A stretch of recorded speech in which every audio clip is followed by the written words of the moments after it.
योग्यतम, ये भी आया हुआ है, ये इसी का पार्ट है। डार्विन ने कहा था कि जो योग्य होगा वो जिंदा रहेगा, और ये सबसे बड़ा सच है इस दुनिया का, इस धरती का सबसे बड़ा सच है कि जो योग्य होगा वो जिंदा रहेगा।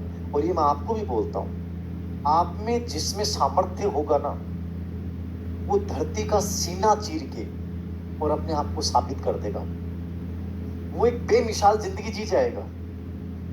और जिसमें सामर्थ्य नहीं होगा ना, वो कायरों की तरह रोएगा, सर रह गया, सर कुछ नहीं बचा, सर मेरी लाइफ में ही क्यों, सर मेरे साथ ही क्यों, मेरे साथ ही ऐसा क्यों होता है।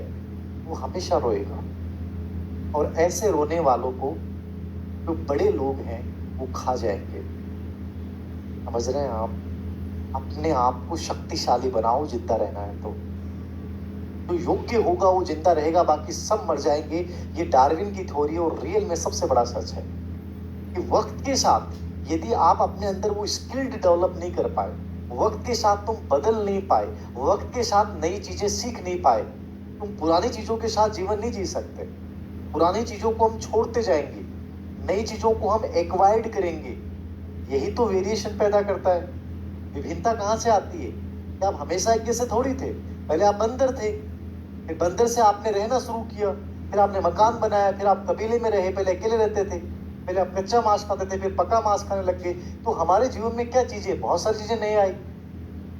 यदि हम पुराने तरह रहते तो क्या हमें जानवर रहने देते? क्या नहीं रहते? जानवर खा जाते तुम इंसान को कब खाए। समझ रहे हो आप? आज आर्टिफिशियल इंटेलिजेंस आ गया, वक्त की नजाकत है, आपको सीखनी पड़ेगी वरना पीछे रह जाओगे। आईटी की दुनिया में तुम डिजिटल दुनिया के साथ नहीं चलोगे तो बहुत पीछे रह जाओगे।